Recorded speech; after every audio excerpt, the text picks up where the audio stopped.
What to do when confronted with a DeCastro in the wild. Dealing with a DeCastro cannot be like trying to debate a 3-year-old.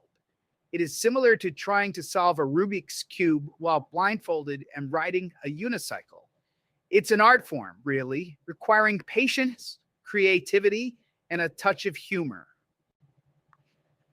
Here is a guide on how to engage with this short, quirky human who believes in the power of magic words such as, I am press, I am a constitutional law scholar, I sue the police, and my favorite courtroom comment, he's a pig. You might think he is wearing underwear on his head, but alas, you would be mistaken. They are Sally Jesse Raphael glasses. Here are some simple steps to deal with this short little man.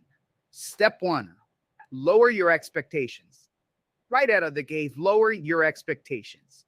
Think less Oxford style debate and more like negotiating with a highly emotional, tight-sized dictator whose primary negotiation tactic is repeating, I am press and I am a constitutional law scholar. Step 2, build yourself a narcissist-proof fort. Imagine surrounding yourself with an invisible, narcissist-proof barrier. Whenever Chili starts his usual antics, picture his beta-cut simp crying face at his bailiary. Step 3, invest in a good set of earplugs. Invest in a good pair of earplugs.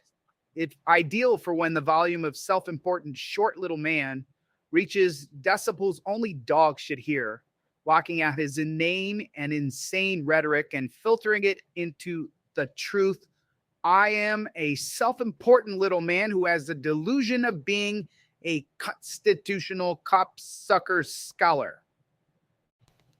Step 4, start a game of Chili bullshit bingo. Create a bingo card filled with his most common DeCastro, Cholito, dumbscap phrases or behaviors. Treat yourself to a reward every time you get a bingo. Chocolate, anyone? Step 5, act like his ditches and deploy some compliment camouflage.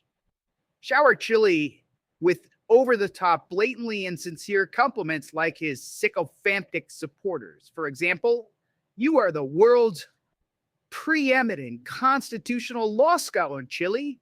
Oh, Chili, you love Oracle. You shit constitutional amendments. When you bent over in jail for your cavity check, the officers were blinded as the sun shone from your general wart-infested anus. Step 6, appeal to Chili's ego and own belief in his importance. Tell Cholito you've been in talks with a world-renowned publisher about a book deal for their autobiography tentatively titled In Their Shadow. The story how I was graced by a grifting, lying, self-absorbed and sticky felon named Jose Maria DeCastro. Insist it will be a bestseller for centuries to come. Step 7, fantasy fortune telling. Appeal to Cholito's ego and self-sense of importance. Tell him you are a world-renowned fortune teller and predict that his birthday will become a global holiday, celebrated with parades where it floats to pick how great he is and how he survived an unjust 180-day sentence, just like Nelson Mandela. Forecast that trifold will be thought of as the New Testament.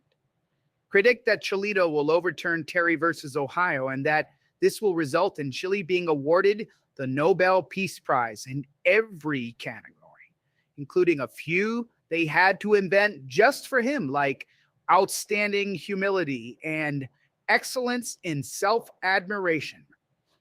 Your acceptance speeches will be so moving that they'll be used to teach robots about human emotions. So there you had it, ladies and gentlemen. Order your What to Do When Confronted with a DeCastro in the Wild trifold today and keep it with you at all times, especially if you happen to be wandering around or ordering barbecue from a food truck in Los Angeles, California. Later, Gators.